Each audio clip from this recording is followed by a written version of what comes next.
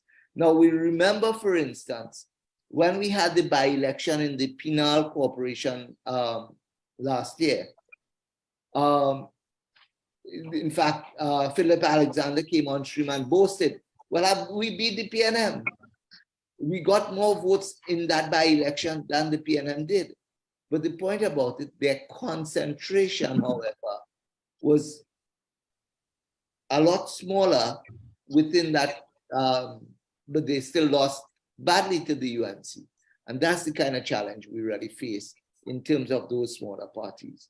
As we get into the general elections now, you have bigger constituencies that they may feel they have a better chance. I wouldn't say yes, here only at this point in time. We'll have to wait and see how they play out. Passing on that question to Chairman Kusye and Chairman Awong, right? Are you all concerned about the impact of these smaller parties on the local government election? Before I answer that, right? I just continue the topic we were on just now. One good thing that the additional seat would do for Mayor Rio Claro is that it would ensure that we would not have any tie again, because we now have 7 seats. So in no time in the history of the politics again, we would have a tie where we would have to draw, right? So, but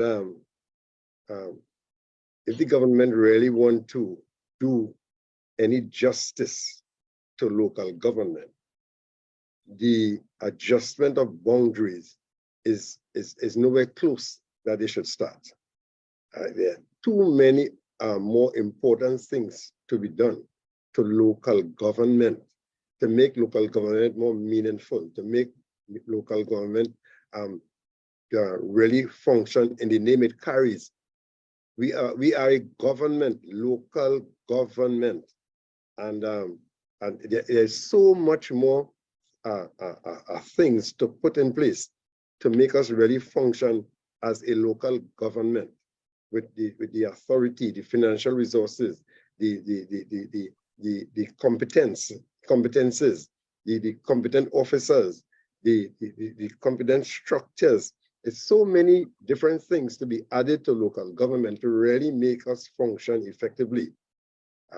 Boundaries, addressing the boundaries is very minimal in any important stature.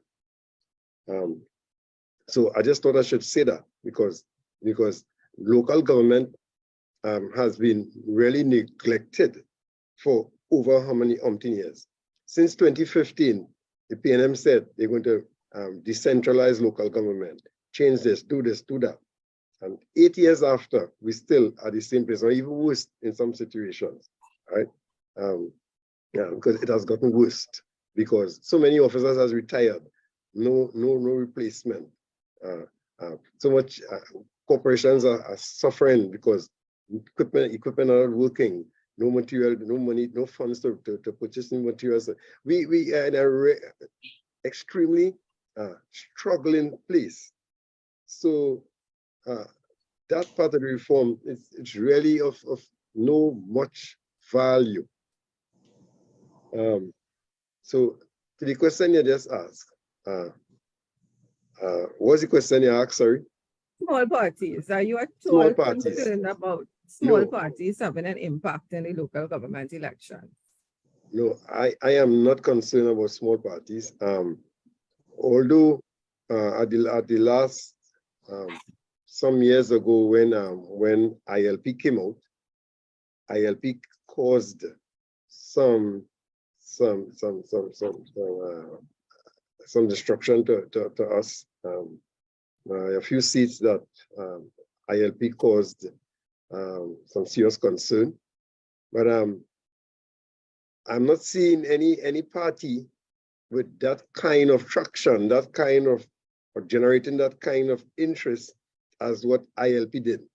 So at this time, I am not seeing any need for me to be concerned about small parties. I want to ask you a question there, Chairman Kusey, right? You said ILP created an impact that you haven't seen with any other small party, but what was so special about what ILP did to generate that kind of impact? Well, I'm not sure of what they did, but I know people were attracted to the leader, right? Jack Warner, people were attracted to Jack Warner. Jack Warner had a calling, he had a name, he had a fame, right? And people were attracted to that. A lot of money was spent, things were running and flowing, and sometimes we Trinidadians find themselves attracted to those kind of things. Although the attraction and the activities surrounding the attraction, less vote were given to what was expected, right? So there were a lot of games playing.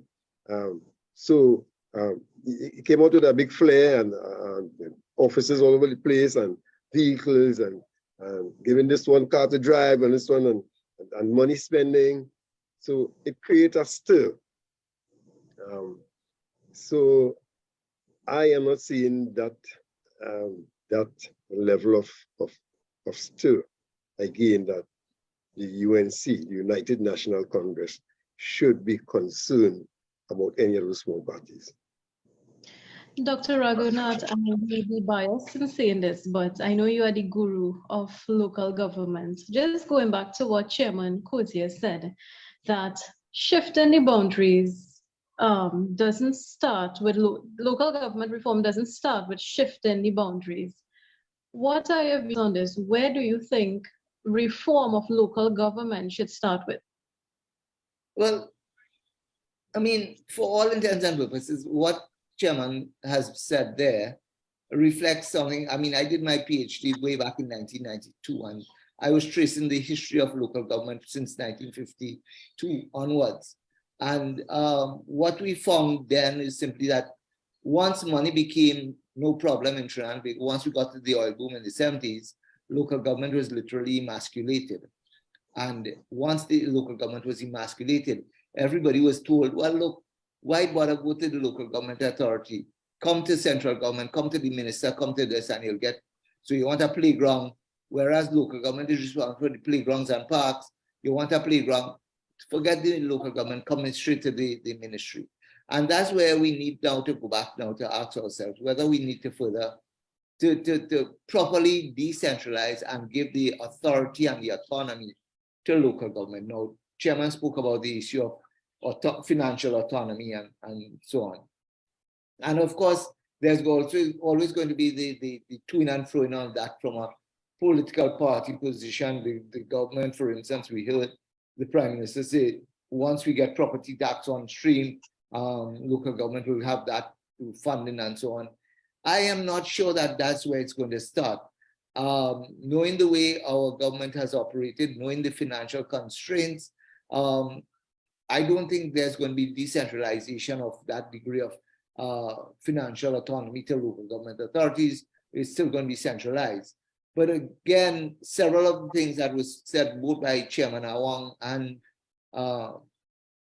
by both chairmen, basically was simply local government is starved of resources, whether it be human resources, competent staffing, engineering personnel, all of these things. They need to get their act together. And when I say they, not necessarily the corporations, because they can't hire these people. The statutory authority service commissions as well as the service commissions will now have to make sure that the local authorities are properly staffed with competent people. And that is not happening. Of course, it's not only them. I mean, we've heard the story most recently with regard to the DPP's office, which is understaffed. So it's not only local government. Challenge here. We need to put things in place to make local government work. Now, local government is the whipping horse when things don't succeed or when things don't happen the way they're supposed to happen. Blame the local government. I mean, we heard the Prime Minister himself blaming the 𝚤𝚤𝚣 Regional Corporation for whatever happened to close-stage private property. But the point about it is that it works only when it is properly equipped and staffed and so forth. And that's where we need to go. Of course, I mean, I like what Chairman said. I mean, there are parts of Charuma and Beach and wherever else where, if I may use the phrase, nobody lives here. We've heard that from somebody else, right? So if nobody lives there, why bother? I am almost certain in the 𝚂𝚤𝚢𝚒𝚘𝚗𝚒 Regional Corporation, we will have some places where nobody lives either. But of course, mind you, in the case where we heard the talk before, we got votes that ensure that another party won that election. So we really have to wait and see whether nobody lives there. But coming back to local government per se, we need to empower local government. And we need to empower it not merely from the point of view of putting it in a manifesto and say, this is what we're going to do. We actually need to get it going and have it done. I'm seeing there's a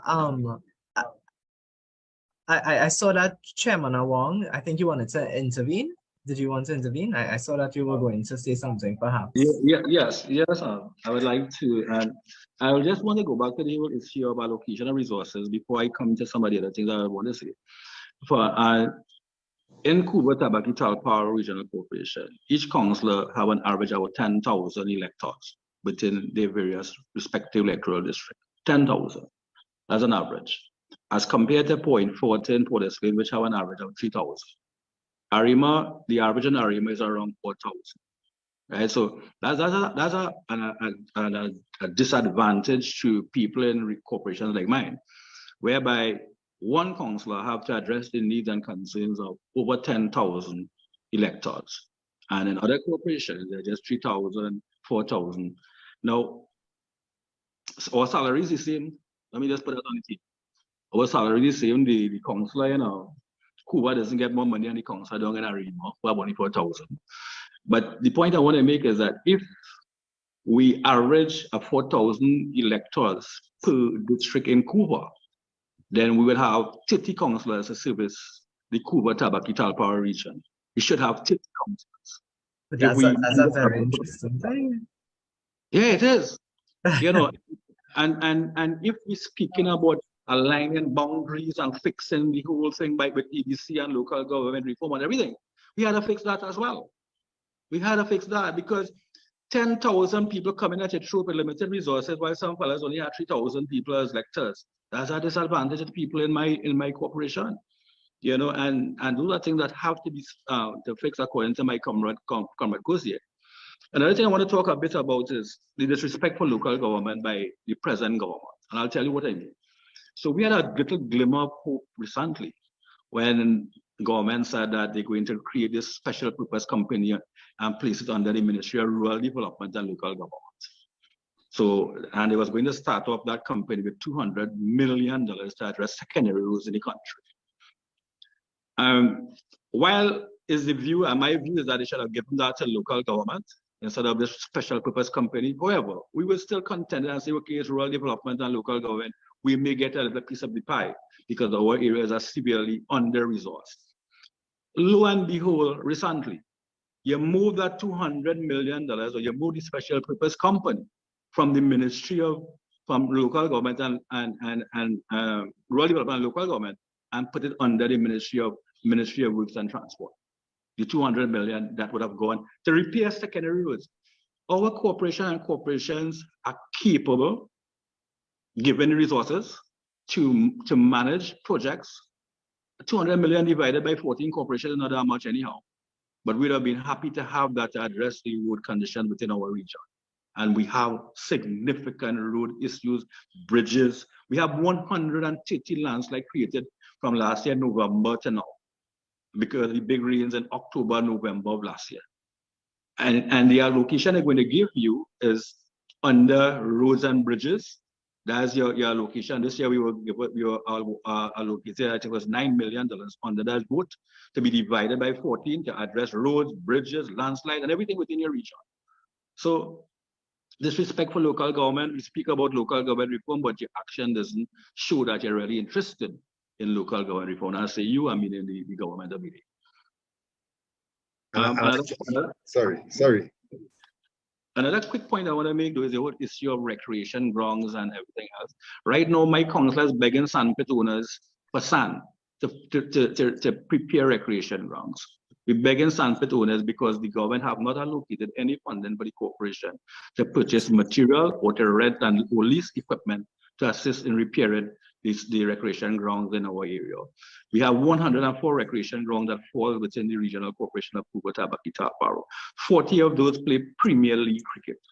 Premier League cricket, we have to prepare the ground in a timely manner and prepare it well for them to play their cricket and so on. No money at all from any of these, no money for material, no money for rent or lease of equipment to address these concerns.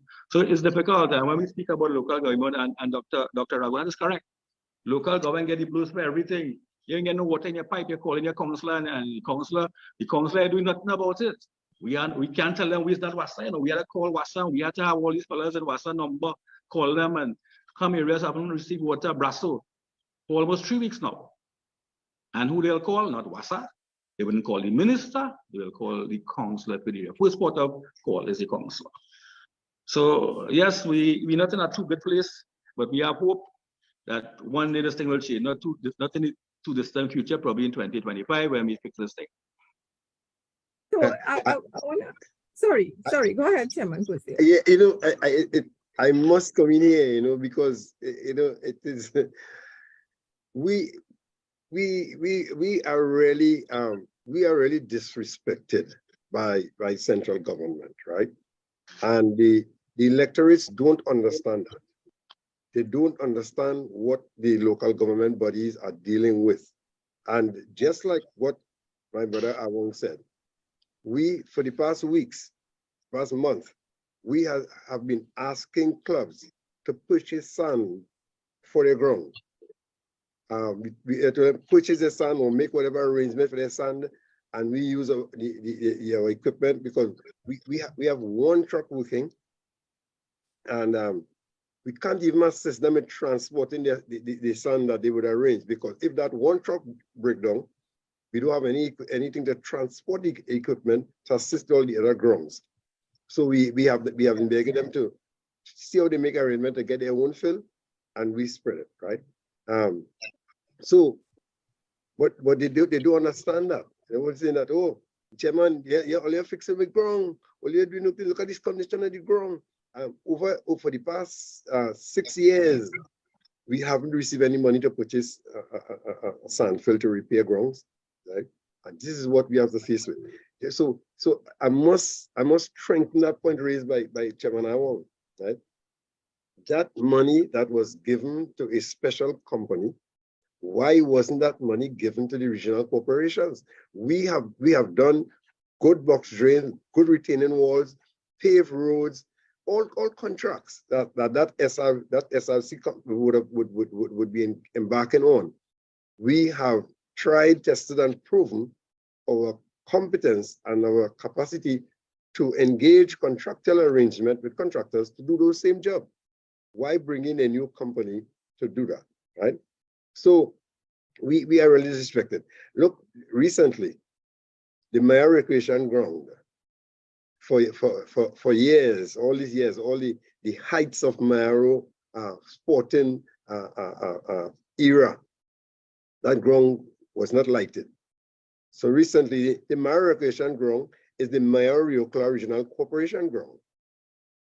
The central government, Ministry of Public Utilities, came on the ground, set up the ground, bring equipment, dug hole, run cables, planted poles, all these things without the respect of informing the council, the corporation, that they are going to do these things on their ground.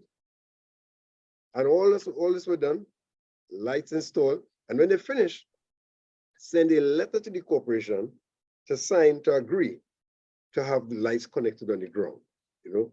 So they continue to disrespect the corporation in every form and fashion, right?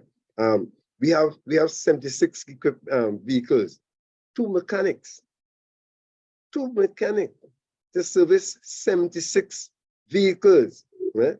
No WS1, no WS2, no WS3, no RO1, no RO2, no RO3, no county superintendent. Yeah? And you could go on and on. It is magic corporations are making to function. Magic. I want to come in here. Now, the government is touting that the answer to the prayers for local government is property tax and the local government reform. What are your thoughts on that? Do you think that is going to solve some of the problems that you just described? Real reform, not cosmetic reform. Real reform. Local government needs to be reformed, but real reform. Reform that, and they respect them as I said, government, local government, right? So there is this narrative that as Dr. Raghunath said just now about the property tax. The corporations are dependent on releases from central government. The corporations are no great revenue earners. We earn pittance, right, from the market fees and rental of booths and cesspit emptying and those things, right? That is pittance. So going forward now, I am not seeing that this making any real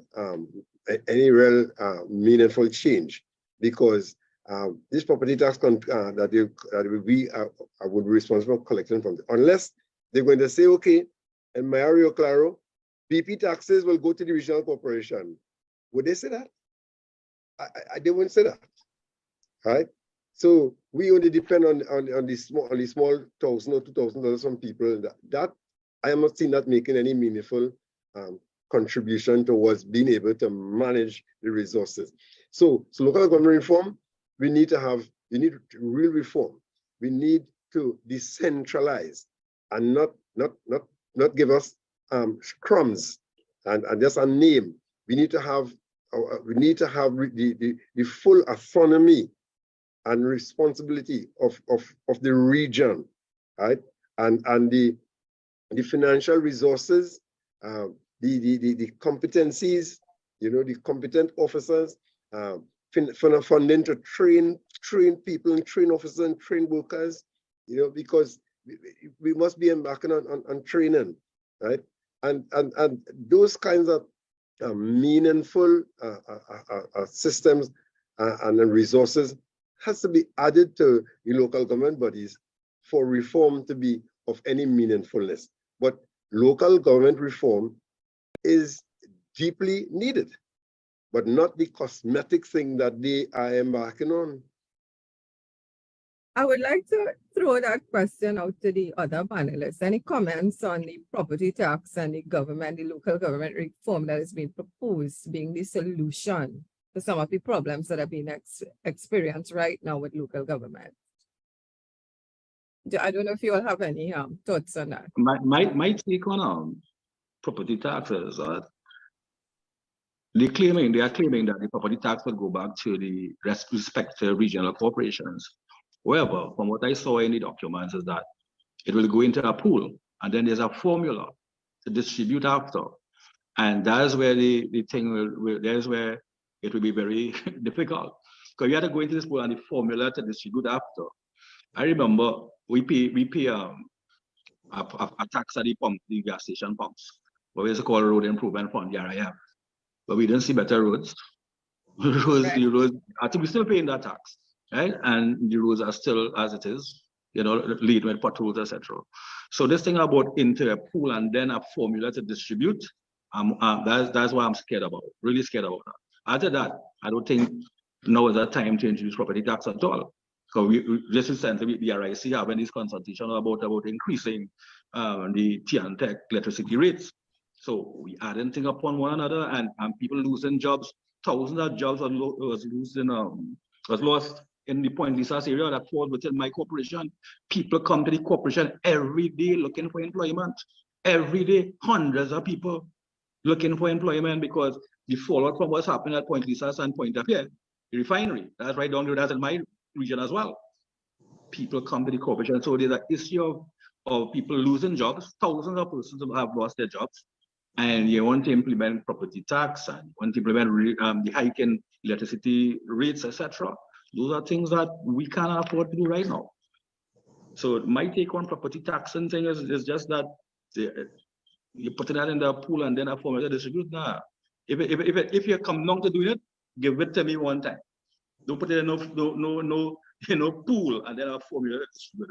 And that's supportive of that at all.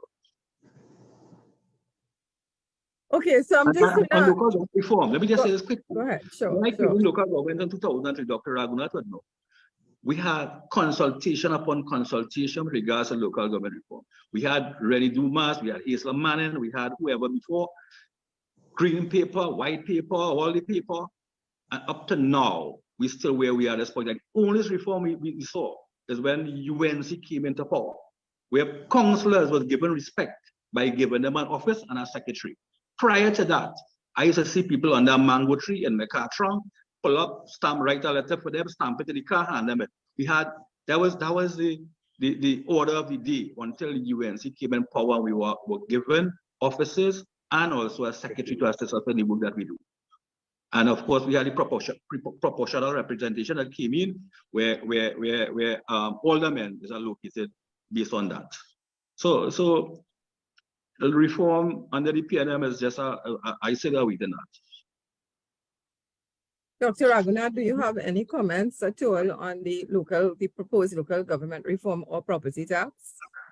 Well, I think I've said it already. I mean, I know the fact, the question of financial autonomy becomes critical, and whether or not the government is actually going to go through with it, we don't know. They have spoken a lot about reform. I am yet to see a firm package of reform that will go into the local government system to make it work. Now, not that, I mean, there could be window dressing reform and there could be real reform. And I'm seeing that. I haven't seen the package that will give you real reform. I mean, when you talk about property tax, in fact, it reminds me of what they did in Jamaica. In Jamaica, they said that motor vehicle license fees were going to go to the local government authorities so they could use those funds to repair roads. And basically what it does, I mean, yes, the central government still collects the licenses, but once they know this amount of vehicles are registered from this parish, whether it be Clarendon or wherever else, that Clarendon will get that amount of money based on the license fees for the vehicles registered in their corporation. So there's no to-in and fro-in as to what percentage I will get and what percentage. You know upfront what is your income from license fees, and you could budget accordingly to spend. We don't have that clear yet as to how property tax will work. Well, first of all, we have to go back. I mean, we've been told property tax for the last 4 years. It has not yet been implemented. Whether it will be implemented this year, we could wait again and see. Whether it will be implemented before the local government election, we have to really wait and see. If it isn't implemented before the local government elections, are we going to have the same challenge that we had in the 2016 local government election? Remember in 2015, when the PNM won the election in 2015, Franklin Khan was made Minister of Local Government, did all the consultations across the country and say, yes, we're going to have local government reform. I mean, Chairman Awang just told me about Rennie Dumas, 𝚲𝚛𝚒𝚒𝚗𝚒𝚗𝚗, the green paper, the white paper, the green paper again, and we got nowhere with local government reform. We had it in 2016, in leading up to the local government election. From the time the election was held and reform was not implemented, we heard nothing about it again until 2019. 2019, again, we talked about reform. We heard nothing about it again once we passed the election. And now we're hearing it again in 2023. I mean, if the election was really held at the end of 2022 or early 2023, we would not have heard anything more about local government reform. So the whole question here is,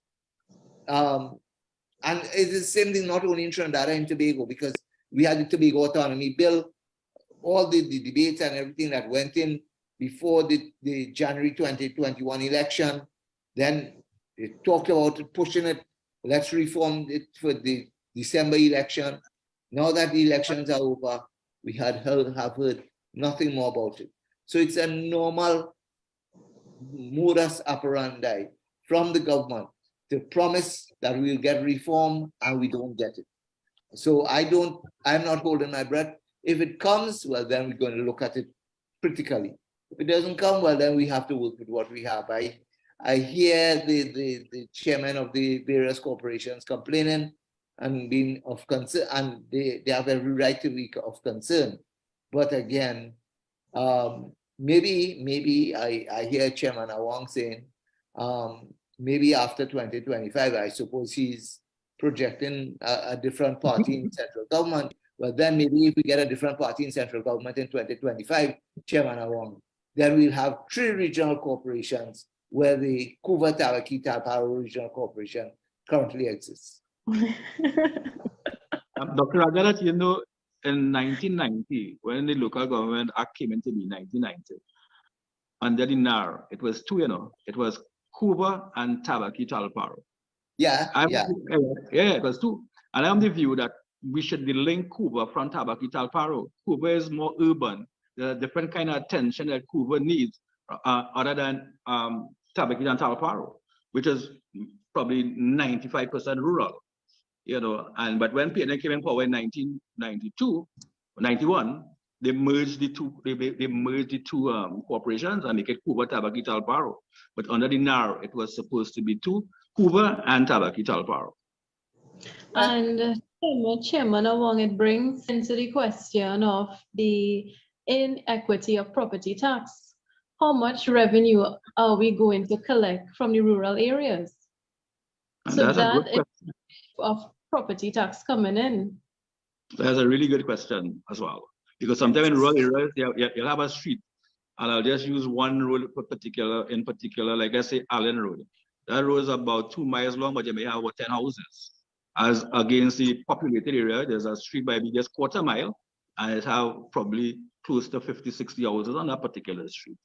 You know, so rural communities need a different kind of attention and focus, other than as opposed to more developed and more urban communities. Okay, guys, just doing a quick time check. So I'm saying now it's 9:30, and we always do a hard stop at 9:30. So if there are any final questions or anybody would like to make a contribution, please raise your hand, right? I think we could probably take a couple of questions now on the chat. I'm seeing some questions on social media as well as some questions here on the Zoom. There is a very interesting question from Kazraj, and I would like to ask that question. Why is the turnout in local government elections so low? Anyone? My thing is that a lot of people feel that local government election is not important, right? They see general election as the important election because a lot of people, sadly, does not understand the whole electoral politics, and they don't pay much attention to that, right? They just know it's election. I on numerous occasions, when I campaigning, people ask me which election it have, right? So that telling you that people even not even aware of whether it's local or general election. General, okay, right. Local, that ain't nothing, man. That ain't no big thing, man. So somehow the other there is less interest in the local. And I think it's because they don't see it as important. But local election is as important as general election because the local government body is the first phase. Everything happens. You're looking for the councillor, you're looking for the chairman, everything, as Brother Awong said. You don't see the WASA CEO, you don't see the manager, you don't see the minister. It's the chairman and the councillor for every single thing, even which is not in his responsibility. They have a problem in the school, they call in the councillor. Have a problem in WASA, they call in the councillor. Electricity gone, they call in the councillor. The Ministry of Works main road, pothole all over the place. All you're fixing the road, they call the councillor, right? The health center, they have a problem, they call anything. The police have a problem, they call the council. Everything they call local government. But they don't understand the operation and how it works. So I think people are not interested because most of them see that local election is not important to them. They understand the services, they understand the needs of the thing that they have to get, and they understand the need for the councillor and the need for the chairman because they comes at them for everything. But the real integrity, the real depth of the operation, they don't understand it. I mean, I could give you a whole long lecture on this, which could probably take us until tomorrow morning. But the long and short of it all is two things. One, people don't understand local government. I agree with the chairman there. And apart from that, there's a shortfall as to how much people are educated about local government. And I will use an example. In fact, when I remember talking to a primary school teacher in the run-up to some local government poll, and I asked her, I said, so, will you be voting? And her question was, this was a primary school teacher. And her response to me was, am I eligible to vote in a local government election? And that was where it struck me. Where's the education about local government? And we don't have it. Beyond that, however, there's a flip side to it. And while the politician will tell you, people come to them and so forth, there's a flip side to that, and that's the role of the local government councillor, himself or herself, in what they do and how they do it to encourage and to educate and to enlighten people. That is, there's a real problem. I remember giving a lecture to a group of councillors, and at the end of the talk, a councillor walked up to me and says, Dr. Agnat, I am sorely disappointed in you. I said, tell me why. He said, because you have just demoted me from being a counselor to being a social worker and being a developmental worker. And I said, if that is your interpretation, then I am very sorry, but I'm going to continue to tell you that local government is the main driver to development in this country. Every function that local government does is supposed to have a developmental impact. The unfortunate thing is that even some of our councillors do not see it as that. And they do not push that notion. The simple thing, if I may use roads, why do we need good roads? There's an economic developmental activity to come out of that. Faster route transport of goods and services. There's a social thing, faster movement to the hospitals and health services. But you have to put the developmental aspect of it alongside with the functional aspect. And that is what people don't understand. And even our councillors, and I'm sorry to say, but the two chairmen here are experienced councillors, and they may not be the ones guilty of this. But I have known councillors who tells you, if you ask them a question, the first thing they say, boy, we have no money. And the second thing they'll say, you know that, I mean, I have to find out, you know, whether we could do something like that. I'll give you a bad example, a bad example. Some years ago, I gave a lecture, in fact, and the Minister of Local Government was chairing it. And a particular, in a particular community, one member of the committee had taken out more than $100,000 of his own money, invested it into several local projects to at least get the people to stop jumping in his fence and stealing from his property.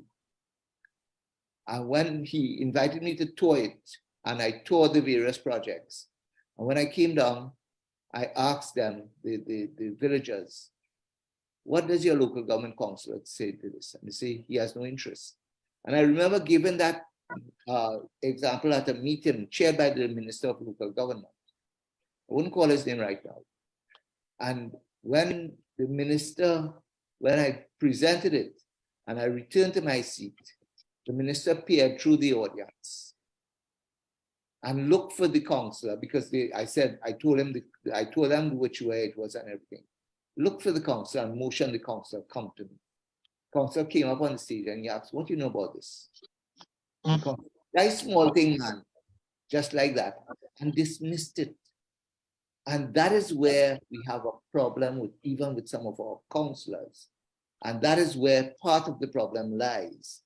Even within, I mean, I know a lot of the councillors from Chairman Awang's region. Some of them are very hard workers. Notice I said some, Chairman.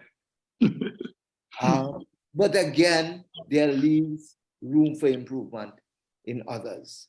And I'm going to say this. I mean, I tell people, in fact, I've been to Rio Claro, I've been to 𝚂𝚤𝚒𝚢𝚂𝚗𝚗𝚎. I told them years ago, when you get into office, let's come and do a real orientation. Not the one the government does do, because the one the government does do is be a good showpiece. Let's do an orientation of what local government is to your councillors and to your staff. But they don't take up the offer. I don't know why, but again, we have to ask ourselves.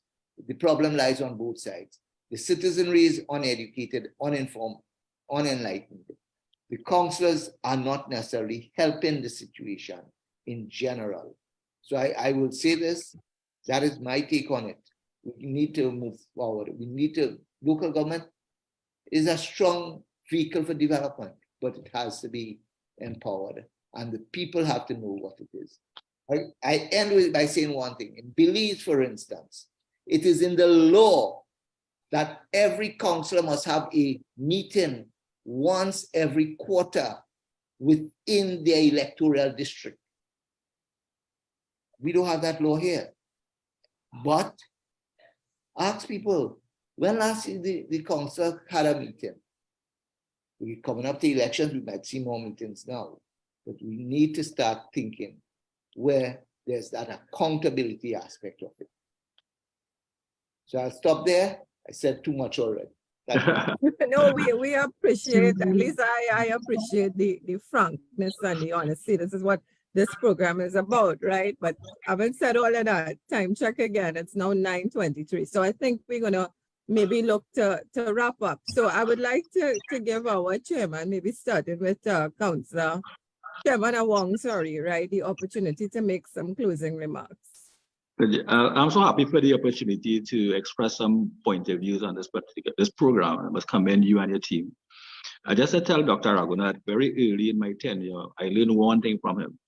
I remember while he came to the corporation, he said to us that local government, very early, is about people's participation in the decision-making process. And I always hold that very close, because local government is about people. serving people at the ground level. And when you understand that, when people come to you with the issues and the problem, it's not to dismiss them, it's to find solutions, how we can participate, how we can work together in order to address the needs and concerns of the people. Local government is about your everyday needs, So I learned that very early in my tenure, people's participation in the decision-making process. And I would think I will stop right there. But thanks again for having me. Really, really appreciate it. Time ran really fast. Can I just say one more thing before Chairman comes back on? Absolutely. Local government reform. This is the problem. I'm glad that Chairman Awang said that. Local government is about local democracy and local administration.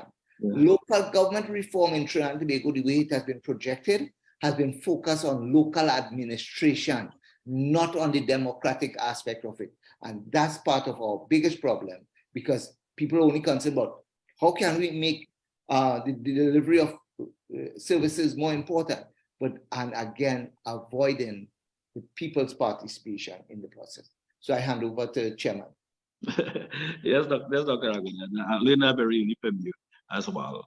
But this morning I was up in a little school in a rural community named 𝚤𝚒𝚒𝚘𝚗𝚗.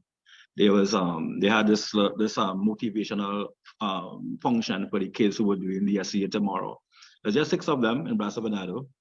And and local government, those are things that we have to do as well. Going to schools, going to and motivate and inspire people, etc. Those are things nobody told me when I was getting into local government. We had to learn that on the job. That's written nowhere. Nowhere said I have to go and motivate children who do an 𝚎𝚎. But those are the things we need to do as well, and meet with the ordinary man, the common man, and deal with the issues. So thanks again, Dory, for having me. It was our pleasure. Chairman 𝚂𝚣𝚎, any final closing remarks? I too want to commend you and your team for this truly great opportunity for us to talk, because we were able to share. You gave us a forum to share a lot of things that isn't really being said.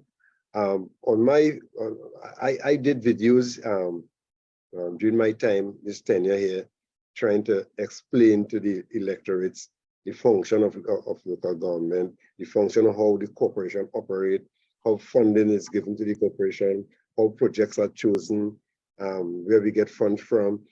I try to do videos with these things, trying to educate the masses on how things go. I came from community activism. I was in trade union movement. I was in Lions Club. I was in village council. I come from a true community man, right? So I have that people's interest. However, reaching at the level of chairman, I am saddened that I have a name and an expectation that the masses of people expect me to do so much more, because at my lower level, I was always able to do so much thing and get involved in the and have so much things. They see me as a result-oriented person. Coming as chairman, they're expecting greater expectation of me. But at this level, it's so much of restrictions and hindrances that is creating a humbug for you to deliver to the people the way you want to deliver, right? And you give us an opportunity here for us to share a lot of information, and we have heard some advices and some information too for us to try to apply and see how we can make this whole relationship between representative and electorates being a better place. And I truly appreciate it. I'm happy to hear Dr. Raghunath and Brother Chris and all of you. I really appreciate the opportunity, and all the best in the program. Keep doing what you're doing. Thank you so much, Chairman 𝚂𝚣𝚎. Dr. Raghunath, I know you've said a lot. You've said a lot of great things. You've really educated us here tonight, but any final words at all? Well, I could only say that whenever the election is called, please make sure that you get your people out to participate in the process. And when I say people, I don't care which party they belong to, which party they come from. Just get people involved and educate them as to what is local government and how local government could work for us. Thank you. Okay, Shanta?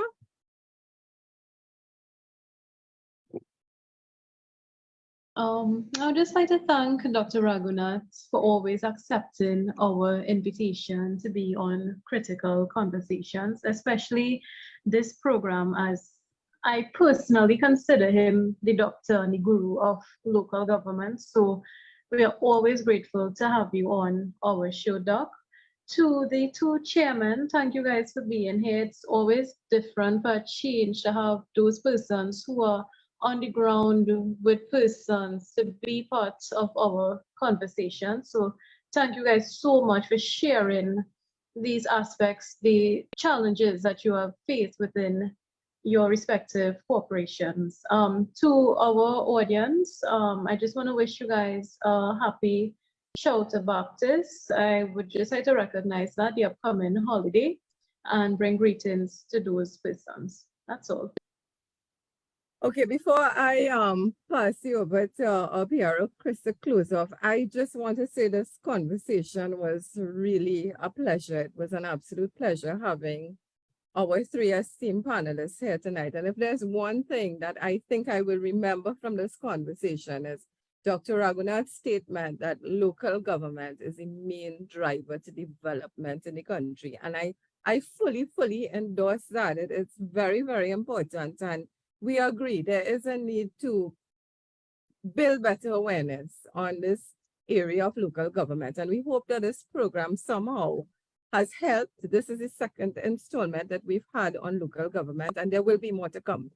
Right? So thank you to our panelists. Thank you to everyone who have joined us here tonight. And Chris, over to you to close off. Yes, I too would like to join in thanking our panelists and for everyone who is still viewing with us live, and some, as I said earlier on, who would be looking back at the video. Don't hesitate. Please comment and let us know what you think, and maybe even suggest what we should discuss in the next video. One of the things that I recognized in the closing statement from Dr. Raghunath is the participation that we need. We need a bigger participation in this thing called politics, especially in elections. And I think as a young person, our age group, our youth group, I think we need to really come out and participate in the democratic process, but also I think it would assist in putting the office holders on notice. It would assist the greater number of persons that participate in an election, I think, can put the office holders on notice in that persons are listening, we are looking on, and we are partaking. So with those few words, I want to thank everyone and have a good night. Good night, everyone. See you all next week. Thank you.